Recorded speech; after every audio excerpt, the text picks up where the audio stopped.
7 senyales na mahaba pa ang buhay mo. Maraming tao ang nagtatanong, paano mo malalaman kung mahaba pa ang buhay mo?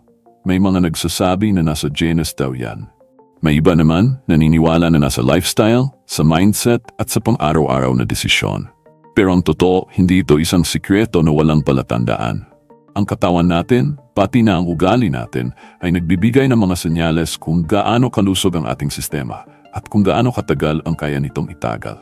Kaya sa video na ito, pag-uusapan natin ang 7 senyales na malaki ang posibilidad na hahaba pa ang buhay mo. At habang pinapakinggan mo to, baka makita mo ang sarili mo sa ilan sa mga ito o baka ma-inspire kang ayusin ang mga kulang pa sa lifestyle mo. Unang senyales, may natural kang positive outlook sa buhay. Kung isa ka sa mga taong kahit maraming problema ay marunong pa ring ngumiti, magpasalamat at maghanap ng liwanag sa gitna ng dilim, malaki ang chance na hahaba pa ang buhay mo. Ayon sa maraming pag-aaral, ang mga taong optimistic ay mas mababa ang risk ng heart disease, mas magaling humawak ng stress, at mas mabilis ang recovery kapag nagkakasakit. Hindi ibig sabihin nito na hindi ka nasasaktan, pero ang paraan ng pagharap mo sa sakit ang nagbibigay ng lakas sa katawan mo na magpatuloy. Pangalawa, mahimbing at consistent ang tulog mo gabi-gabi. Minsan underrated ang tulog, pero ito ang literal na repair time ng buong katawan. Kapag nakakuha ka ng sapat at malalim na tulog, lalo na kung hindi putol-putol at gumigising kang energized, senyales ito na ang katawan mo ay nasa balanse. Ang tulog ang panahon kung kailan nag-regenerate ang cells, bumababa ang inflammation at lumalakas ang immune system. Ang mga seniors o adults na may stable sleep pattern ay napatunayang may mas mahabang buhay at mas malinaw ang pag-iisip kahit sa katandaan. Malakas ang iyong social connection.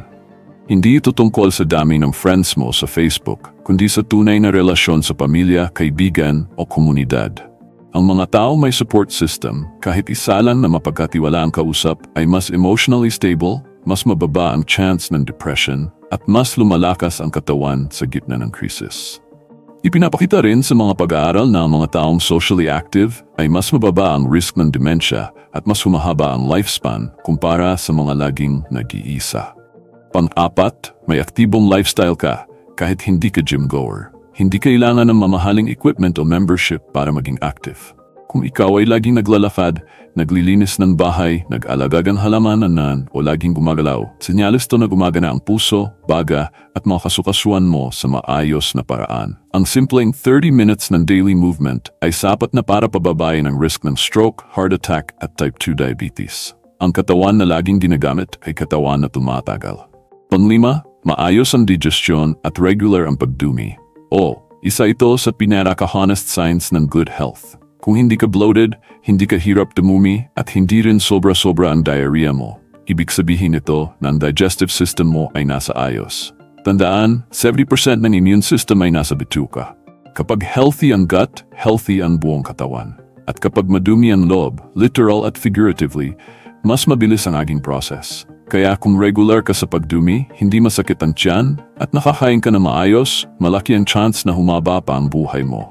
Pang-anim, hindi ka sakitin, at kung magkasakit ka man, mabilis ang recovery. Kapag ang katawan mo ay may sapat na nutrition, strong immune system at mental resilience, kahit tamaan ka ng virus, lagnat o stress, bumabangon ka agad. May mga taong tinatamaan ng ubot-sipon, pero kinabukasan okay na sila. May iba natutulog lang ng maayos at bumabalik agad ang lakas. Ang bilis ng recovery mo ay senyales na malakas ang iyong natural defenses. At sa mundo ngayon na maraming sakit at pollution, napakalaking bagay nito. At pampito, may layunin ka pa sa buhay. Ito ang isa sa pinakamalalim, pero pinakamakapangyarihang senyales. Ayon sa mga pag-aaral sa Japan, kung saan maraming centenarians, mga taong umabot ng 100 years old, ang konsepto ng ikigai o dahilan ng paggising sa umaga ay malaking factor kung bakit sila tumatagal. Kapag ang isang tao ay may pinanindigan, may inaasam, may ginagampanan sa pamilya o komunidad, mas lumalakas ang loob at katawan para mabuhay. Ang pagkakaroon ng purpose ay nagbibigay ng direksyon at lakas kahit pa may iniindang sakit o kahirapan. Ngayon na nabanggit na natin ang 7 senyales, siguro naisip mo, meron ba ako ng mga yan? Kung oo, congratulations, may solid na base ka na para humaba ang buhay mo. Pero kung kulang pa, huwag mag-alala, hindi pa huli ang lahat. Ang kagandahan ng mga senyales na to ay hindi sila swerte o tadhana lang. Sila ay pwedeng i-develop, simulan at palakasin kahit anong edad mo ngayon. Isipin mo, kahit simpleng pagngiti araw-araw, pagkain ng gulay sa hapunan, paglakad tuwing umaga, at pag-prioritize ng tulog ay may long-term benefits na hindi mo agad nakikita. Pero unti-unting pinapahaba ang buhay mo nang hindi mo namamalayan. Hindi natin hawak ang eksaktong tagal ng buhay natin, pero meron tayong kapangyarihang alagaan ang kalidad nito. Pero bukod sa 7 senyales na yan, may mga dagdag na indicators pa na masabte, pero malakas din ang koneksyon sa mahabang buhay. Halimbawa, kung ikaw ay marunong magpatawad, hindi lang sa ibang tao kundi sa sarili mo rin. Ang mga taong hindi nagdadala ng galit, inggit o guilt ng matagal ay mas may mababang stress hormone levels. Ibig sabihin, mas mababa ang cortisol, mas kalmado ang puso, at mas relaxed ang buong nervous system. At kapag kalmado ang katawan, mas lumalakas ang immune system at bumabagal ang aging. Isa pa ay ang kakayahan mong mag-adapt sa pagbabago. Sa totoo lang, hindi maiwasan ang sakit, pagkawala o pagsubok. Pero kapag ang isang tao ay marunong mag-adjust, magbago ng pananaw at tanggapin ang mga bagay na hindi na kayang baguhin, siya ang madalas na tumatagal. Resilience ang tawag dito. At hindi ito talento, kundi ugaling pwedeng i-develop sa araw-araw. Ang isa rin sa napapansin sa mga taong mahaba ang buhay ay ang simpleng pamumuhay. Hindi sila masyadong komplikado. Hindi palaging nagpupuyat, hindi adik sa sobrang pagkain, hindi sobra sa bisyo. Kadalasan, kontento sila sa kung anong meron, marunong magpahinga at marunong ngumiti sa maliliit na bagay. Yung tipo ng taong kayang magsaya sa simpleng umaga o makahanap ng ligaya sa pagtatanim, paglalakad o pakikipagkwentuhan sa kapitbahay. Pansinin mo rin ang mga taong may routine sa buhay, lalo na yung routine na healthy, sila rin yung tumatagal. Halimbawa, gising sa parehong oras, may oras sa pagkain, may oras sa paggalaw at may oras sa pahinga. Ang katawan natin ay gustong may consistency. Kapag may routine, mas nababalanse ang hormones, mas tumutugon ang mga organs sa natural cycle, at mas nagiging stable ang buong sistema. May epekto rin ang spiritual well-being. Hindi ito laging relihiyon. Minsan ito ay paniniwala, pananampalataya, o pakiramdam na may mas mataas na dahilan kung bakit ka narito. Ang mga taong may pananalig, kahit anong relihiyon, ay mas malalim ang resilience, mas marunong humawak ng problema, at mas magaan sa kalooban. Kapag may tiwala ka sa Diyos, sa tadhana o sa kabutihan ng buhay, nagkakaroon ka ng inner peace na hindi kayang bilhin kahit anong gamot. At siyempre, isa sa mga pinakamalakas na senyales ay ang pag-aalaga mo sa iyong katawan sa pangmatagalang paraan. Hindi mo kailangan maging perpekto. Kahit hindi ka vegan, kahit hindi ka super fit, kung consistent ka sa pag-aalaga sa sarili, malaki ang chance na hahaba ang buhay mo. Yung kahit paminsan-minsan lang kumain ng prutas pero araw-araw naglalakad. Yung hindi nagda-diet pero hindi rin nagpapakabusog.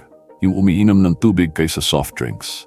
Maliit na effort pero paulit-ulit. At dito nabubuo ang resulta.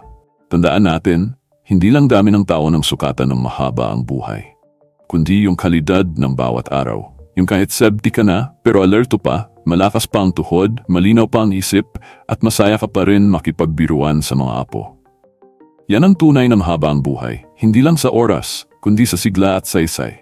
Kaya kung meron ka ng ilan sa 7 senyales na binanggit natin, kaya ng positive mindset, maayos na tulog, aktibong katawan, healthy digestion, malalim na relasyon, mabilis na recovery, at may layunin sa buhay, tandaan mo, hindi ito aksidente. Ito ay bumna ng mga desisyon mo araw-araw. At kung sa tingin mo kulang pa, pwede mo pa itong simulan na yon. Walang huli para alagaan ang sarili mo. Ang paghabol sa mahabang buhay ay hindi kailangang stressing. Hindi ito kompetisyon. Hindi mo kailangang tumakbo araw-araw o kumain ng puro salad. Ang importante ay meron kang kaalaman at intensyon. At dahan-dahan mong binabago ang mga bagay na alam mong makakabuti sa iyo. Maging intentional ka sa ginagawa mo. Piliin mong alagaan ang katawan mo hindi lang kapag may sakit na, kundi habang maaga pa. Piliin mong pahalagahan ang tulog, ang katahimikan, ang tunay na relasyon at ang simpleng saya sa buhay. Dahil sa huli, ito ang mga bagay na hindi nasusukat ng pera, pero nagpapahaba ng buhay. Kung kaya mo pang tumawa, magpasalamat at magmahal, may lakas ka pa para mabuhay ng mas mahaba. At kung kaya mong gawin ang mga simpleng bagay gaya ng paglalakad, pagkain ng tama, pag-iwas sa bisyo, at pagtulog na maaga, meron kang ginagawa para sa sarili mo na malayo ang mararating. Kaya habang nakikinig ka ngayon, itanong mo sa sarili mo, Alin sa mga senyales na ito ang meron ka na? Alin pa ang kailangan mong i-develop? At anong hakbang ang pwede mong simulan? Hindi bukas, kundi ngayon. Kung nagustuhan mo ang video na to at may natutunan ka, don't forget to like and share para mas marami pa tayong matulungan. Subscribe ka na rin sa Go Organic at i-click ang notification bell para lagi kang updated sa mga natural health tips araw-araw. Thanks for watching and we'll see you in the next video.